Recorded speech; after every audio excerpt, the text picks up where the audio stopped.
जब रास्ते में चलते चलते आपको रास्ते का ख्याल न आए, उस समय आप ये समझ लेना तुम बहुत सही रास्ते पे जा रहे हो। गुड मॉर्निंग बच्चों, एक बार फिर से मैं विश्वंभर कुमार पांडे आपको अपने यूट्यूब चैनल LW/VK पांडे में आपका दिल से स्वागत करता हूँ। आज की इस एनसीईआरटी कड़ी में हम आपसे बात करने वाले हैं क्लास 9 का मैथ त्रिभुज, सर्वांगसम त्रिभुज हम बात कर रहे हैं आपको। सर्वांगसम त्रिभुज का एक्सरसाइज 7.3 का क्वेश्चन नंबर 2 हम पढ़ेंगे। सवाल क्या कह रहा है? कह रहा है कि एडी एक समद्विबाहु त्रिभुज का शीर्षलंब है। त्रिभुज क्या है? एबीसी है। क्या है? और कैसा त्रिभुज है? एक समद्विबाहु त्रिभुज है। क्या है? अब अगर समद्विबाहु त्रिभुज क्या है? इसका शीर्षलंब है। क्या है? शीर्षलंब का मतलब क्या?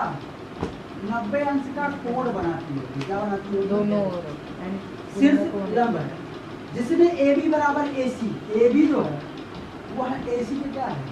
बराबर। जरा दर्शाइए कि AD रेखाखंड BC को समविभाजित करता है। जो AD है, पहले समझो गिवन क्या पहले दिखाओ। गिवन अगर मैं बात करूं, अगर मैं गिवन की बात करूं तो ट्रायंगल ABC एक क्या है? आइसोस्केलस ट्रायंगल है। ABC is a isosceles triangle, समद्विबाहु त्रिभुज। ओके है। उसी में फिर कह रहा है कि AB बराबर AC, ठीक है। फिर यहीं पे कह रहा है कि तुम्हारा एंगल D है, एंगल D वो क्या है? 90, क्योंकि AD क्या है? शीर्षलंब है BC का। ओके। अगला पॉइंट ये कह रहा है कि आपको टू प्रूव करना है। क्या करना है? तुमको दिखाना है, सिद्ध करना है कि जो AD है, कौन? AD वो BC को समविभाजित करता है। कौन? AD BC को। यानी तुमको दिखाना है BD बराबर BC, पहला पॉइंट, ठीक है। सेकंड कह रहा है AB रेखाखंड BC का लंब समद्विभाजक है। क्या है जी? लंब समद्विभाजक है। लंब AD कोण A को, AD कोण मैं मान लेता हूँ यह एंगल 1 है और यह एंगल 2 है। अगर जो AD है वह एंगल A को बराबर भागों में डिवाइड करता है, मतलब एंगल 1 बराबर एंगल 2। यही सवाल है। मेरी बात नहीं। ये कह रहा है कि एक त्रिभुज ABC है जिसमें एक शीर्षलंब AD है जो कि BC पर डाला गया है। AD एक शीर्षलंब है, शीर्ष से डाला गया लंब कहलाता है शीर्षलंब। शीर्ष से डाला गया लंब कहलाता है शीर्षलंब।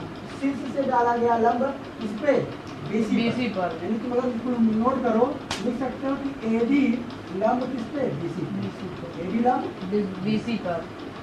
कह रहा है कि AD अगर इस पे डालते हैं तो BC और BC को दो बराबर भागों में तोड़ देता है, BD और BC। पहला पॉइंट। सेकंड कह रहा है कि जब AD डाला जाता है तो कोण को दो बराबर भागों में डिवाइड कर देता है। दिखाना है मुझे, दिखाना है। हम क्या करेंगे? प्रूफ। क्या करेंगे? क्या करेंगे? प्रूफ। पहला काम हम लेंगे इन ट्रायंगल ABD। कौन सा एंगल? इन ट्रायंगल ABD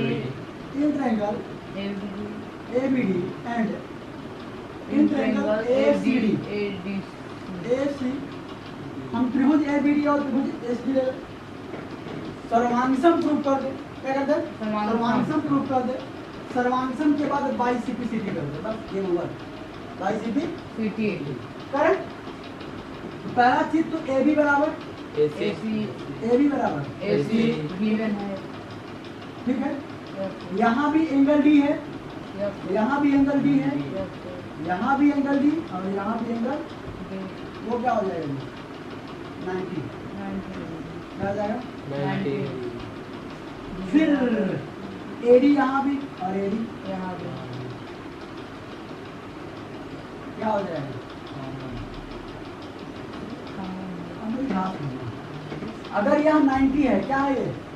90 यह भी क्या है 90 है। 90 बेटा इस कोण के सामने यह भुजा कौन सी AB AB AB और इस कोण के सामने यह भुजा कौन AC सी बेटा ये जानते हो क्या हो जाएंगे ये हाइपोटेनियस हो जाएंगे क्या हो जाएंगे हाइपोटेनिया ये तुम्हारा क्या होगा राइट एंगल ये तुम्हारा क्या है साइड क्या लगेगा RHS क्या लगेगा RHS क्या लगेगा RHS मैं लिख सकता हूँ त्रिभुज ABD कॉन्ग्रुएंट त्रिभुज ACD by RHS right hypotenuse side hypo समकोण कण भुजा से समकोण कण भुजा से यह क्या हुआ कॉन्ग्रुएंट को अच्छा जब कॉन्ग्रुएंट हो गया पहला पॉइंट पहला पहली बार जब मिला मुझे कौन BD बराबर BD बराबर BD बराबर मैं लिखूंगा जी BD बराबर BC बाई